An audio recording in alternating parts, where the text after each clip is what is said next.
Hello guys, welcome on Tesla Adventures. In this video, we are going to discuss the parallel RC circuit. Let me first of all tell you that parallel circuits are not in the syllabus of JEE mains as well as of boards, and they are definitely in the syllabus of JEE Advance because you can see the previous year questions of JEE Advance. There are many questions which are based on parallel combination of circuit elements in AC. So that is why we are discussing this in this video. So let us start with the phasor diagram first of all, and let us start with the fact that when we will write the current I, and if we suppose that the current flowing through the resistance is IR and the current flowing through the capacitance is IC, so definitely the first thing which we cannot do is writing it down as I is equal to IC plus IR. This is for sure that we cannot write down it as I as IC plus IR because current and these both currents IR and IC are not in the same phase.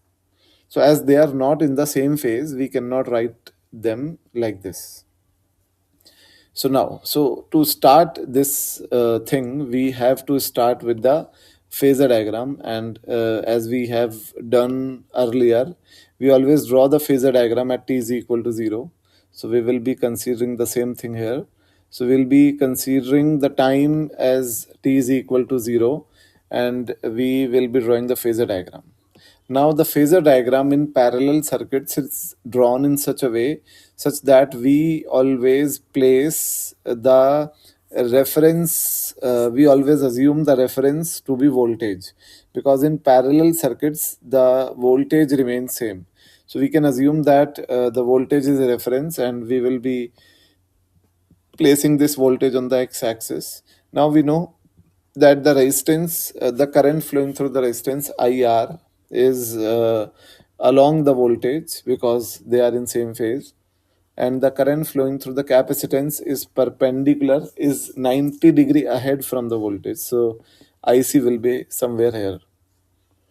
Okay, and the resultant current I will be the sum of these two, vector sum, and tan phi will be yeah, tan phi will be equal to IC by IR, and tan phi will be equal to IC. Now IC is VC by XC, and IR will be V. In fact, V is same, so we will write it down as V by XC, and this is V by R. So tan phi will be equal to R by XC. This is the value of tan phi. Okay, and the second thing which is very important, that I will be equal to under root of IC square plus IR square, because they both IC and IR are away from each other by a phase difference of pi by 2.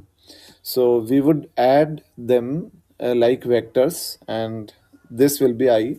Now I can be written as V by Z, where Z is the impedance of the circuit, while IC can be written as V by XC, and this can be squared, and IR can be written as V by R. Okay, so this is 1 by Z, and this will be under root of 1 by XC square plus 1 by R square. Okay, so this is, and Z will be equal to 1 upon under root of 1 upon XC square plus 1 upon R square. This is the Z, and the current or the peak value of the current can be written as V naught by Z. And again, if we write down the current as a function of time here, so it would be I is equal to I naught, which is V naught by Z, sine omega t. Now again you can see that this circuit is still showing the symptoms of capacitive circuit. As you can see that current in this circuit is ahead of the voltage by a phase of phi. So this is still the symptoms of capacitance, but obviously that there is no pure capacitance present in this circuit. Therefore, the phase will not be 90-degree. And the phase, we have already written the phase, that 10 phi is R by XC. So I will be I naught sine plus, now current is ahead of voltage, so plus tan inverse, this is uh, R by XC. So this is R upon XC. Okay, this is the value of current as a function of time.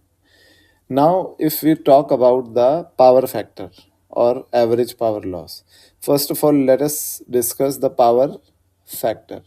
So, power factor is cos phi, and we know that tan phi is this one. Where is tan phi? Yeah, this is tan phi, and it is R by XC.